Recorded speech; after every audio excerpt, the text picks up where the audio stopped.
अस्सलामु अलैकुम वरहमतुल्लाहि वबरकातुहू। आज ईदगाह बिलाली में खुसूसी दुआ का अहतमाम रखा गया था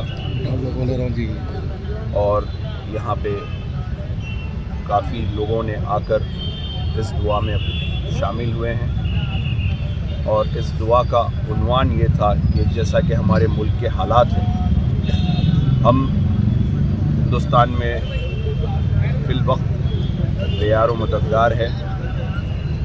हमारे को कोई सामने से मारता है तो कोई पीछे से मारता है और हम सिर्फ़ और सिर्फ अब अल्लाह से ही रुजू होके दुआ कर सकते हैं, क्योंकि दुआ में अल्लाह सुब्हानहू तआला ने वो ताकत दी है कि चट्टान भी अगर हमारे सीने पे तो हट जाती है। बेशक हमको उसी की ज़ात पे पूरा उम्मीद है और उसी की ज़ात पर हम मौजूद है। तो हम यहाँ पे जो दुआ हुई है, मालूम नहीं कौन से मासूम बच्चे की दुआ कबूल होंगी, कौन से नौजवान की दुआ कबूल होंगी, कौन से ज़ईफ़ हज़रात की दुआ कबूल होंगी, कौन सी मेरे बहनों की दुआ कबूल होंगी। तो अल्लाह सुब्हानहू तआला हम किसी की भी एक नेकी के बदले में हमारे दुआओं को कबूल करे और जो इस मुल्क में आज हमारे लिए हालात बन रहे हैं वो हमारी नस्लों के लिए बहुत सोचने की और फिक्र की बात है।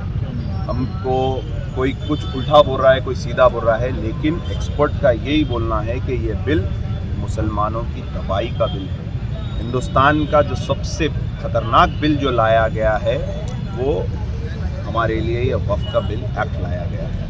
मैं आवाम से भी यही बोलूँगा, मेरे हिंदुस्तान में जहाँ जहाँ लोग हैं उनसे यही बोलूँगा कि भाई दुआओं का भी अहतमाम करिए और मुज़ाहरों का भी अहतमाम करिए, क्योंकि जब तक हम मुज़ाहरे नहीं करेंगे, जब तक हम दुआएं नहीं करेंगे तो कहीं गैब से हमको मदद नहीं आएगी। और इसमें हमारे मुल्क के जो सेकुलर लोग हैं जो हमारा साथ दे रहे हैं, उनकी भी हिम्मत बनिए, उनका भी साथ दीजिए, उनका भी साथ लेकर इस बिल को और जो मुसलमानों के साथ नाइंसाफ़ी हो रही है उसके लिए लड़िए।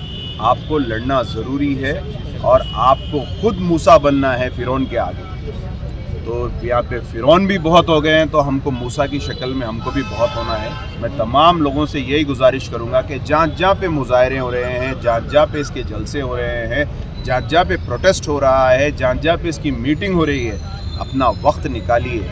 ये हमारे मसाजिदों पे अटैक है, ये हमारी इबादत गाहों पे अटैक है, ये हमारे खानखाहों पे अटैक है। मैं तमाम खानखाएँ के लोगों से भी बोल रहा हूँ कि आप भी आगे आइए और हमको मिलकर ये चीज़ से लड़ना है। हमारे कब्रिस्तानों पे अटैक है, हमारे ईदगाहों पे अटैक है, हमारे आशुर खानों पे अटैक है। ये जो वक्फ की जायदाद है, हमारे आबो अजदाद ने सवाब की नीयत से हमारे डेवलपमेंट के लिए, हमारे मुस्तक़बिल के लिए ये बड़े बड़े चीज़ हमको छोड़ के गए हैं। बेशक इसमें कोताही हुई है, इसको लूटा गया है, इसको गलत इस्तेमाल किया गया है, मगर उनका हिसाब तो अल्लाह ज़रूर लेगा। इसको बचाने के लिए आपको और मेरे को और हम सबको मेहनत करना बहुत ज़रूरी है। आज यहाँ पे जितने लोग आए हैं मैं उनका तहे दिल से शुक्रिया अदा करता हूँ और अल्लाह से उम्मीद रखता हूँ कि मज़लूम बच्चों की दुआ, बड़ों की दुआ, मासूमों की दुआ अल्लाह ज़रूर कबूल करेगा। और सुप्रीम कोर्ट से भी हमको पूरी उम्मीद है। सुप्रीम कोर्ट में भी अल्लाह सुब्हानहू तआला उनके दिलों में रहम डालेगा, उनके दिलों में ईमानदारी डालेगा, उनके दिलों में सच्चाई डालेगा। ये जो मुल्क का दस्तूर है या आइन है, इसकी खिलाफ वर्जी हुई है, उसके अगेंस्ट में जो ये एक्ट निकला है उसको भी इंशाअल्लाह सुप्रीम कोर्ट भी बर्खास्त करेगा। आमीन इंशाअल्लाह।